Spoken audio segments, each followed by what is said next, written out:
സഹോദരങ്ങളെ, ഈ പരിപാടി അലങ്കോലപ്പെടുത്തുവാൻ വേണ്ടി ഉദ്ദേശപൂർവ്വം വന്ന ആളുകൾ കല്ലേറ് തുടങ്ങിയിട്ടുണ്ട്.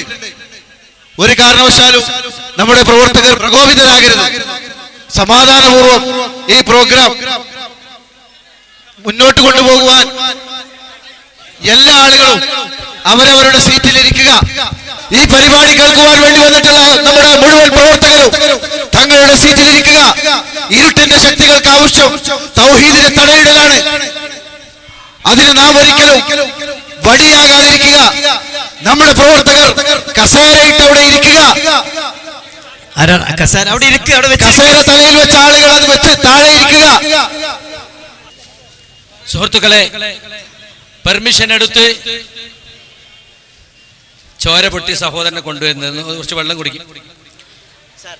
സുഹൃത്തുക്കളെ, ആദർശ പ്രചരണത്തിന് വേണ്ടി ഇന്ത്യൻ ഭരണഘടന നൽകിയിട്ടുള്ള സ്വാതന്ത്ര്യം ഉപയോഗിച്ച് പെർമിഷൻ എടുത്ത് നിയമപാലകരുടെ സംരക്ഷണത്തിൽ പരിപാടി നടത്താനാണ് നമ്മൾ ഇവിടെ വന്നത്.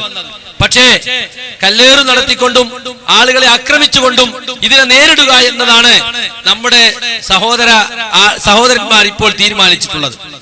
അതുകൊണ്ട് സുഹൃത്തുക്കളെ, അല്ലാഹു സുബ്ഹാനഹു വ തആല അവന്റെ ദീനിനെ പ്രചരിപ്പിക്കുന്ന ആളുകൾക്ക്, ബിദ്അത്ത് ശിർക്കിനെ എതിർക്കുന്ന ആളുകൾക്ക് ഈ തരത്തിൽ അനുഭവങ്ങൾ ഉണ്ടാകുമെന്ന് നാം പലവട്ടം കണ്ടതാണ്. ഇവർ മുഖാമുഖം നടത്തുന്നത് നമ്മൾ മാന്യന്മാരായതുകൊണ്ടാണ്.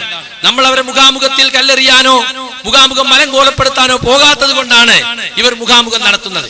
നിങ്ങൾക്ക് ഞങ്ങളുടെ മുഖാമുഖത്തിന് മുഖാമുഖം കൊണ്ട് മറുപടി പറയാൻ സാധിക്കുമോ? മുഖാമുഖത്തിന് മുഖാമുഖമല്ലാതെ മറുപടിയില്ല എന്ന് പറഞ്ഞ് ജനങ്ങളെ ഇളക്കിവിട്ട് നിങ്ങൾക്ക് എന്താ മുഖാമുഖം നടത്തിക്കൂടെ എന്ന് ആളുകൾ ചോദിക്കുമ്പോഴാണ് ഞങ്ങൾ മുഖാമുഖം പരിപാടിക്ക് നിർബന്ധിക്കപ്പെടാറുള്ളത്. അത്തരം ഒരു ഘട്ടത്തിൽ ഞങ്ങൾ മുഖാമുഖം നടത്തുമ്പോൾ അതിനെ അലങ്കോലപ്പെടുത്തുവാനും ആക്രമിക്കുവാനുമാണ് സുഹൃത്തുക്കളെ ഇപ്പോൾ ഇവിടെ ശ്രമിച്ചിട്ടുള്ളത്. അതുകൊണ്ട് അല്ലാഹു സുബ്ഹാനഹു വ തആല നമ്മുടെ ഈ ഒരുമിച്ച് കൂടൽ ഒരു പുണ്യകർമ്മമായി സ്വീകരിക്കട്ടെ എന്ന് പ്രാർത്ഥിച്ചുകൊണ്ട് ഇവിടെ അള്ളാഹുവിന്റെ ദീൻ സത്യമായി പുലരാൻ വേണ്ടി മാത്രം നാം ഏർപ്പെടുത്തിയിട്ടുള്ള ഈ സംരംഭത്തിന് അള്ളാഹു ഇതിൽ പ്രവർത്തിച്ച എല്ലാവർക്കും പ്രതിഫലം നൽകട്ടെ എന്ന് പ്രാർത്ഥിച്ചുകൊണ്ട് ഈ പരിപാടി നിയമപാലകരുടെ കർശനമായ നിർദ്ദേശം പാലിച്ച് നാം ഇവിടെ നിർത്തിവെക്കാൻ നിർബന്ധിതരായിരിക്കുകയാണ്. അല്ലാഹു സുബ്ഹാനഹു വ തആല നമുക്ക് സത്യം സത്യമായി മനസ്സിലാക്കുവാനും അതിനെ പിന്തുടരുവാനും തൗഫീഖ് നൽകുമാറാകട്ടെ.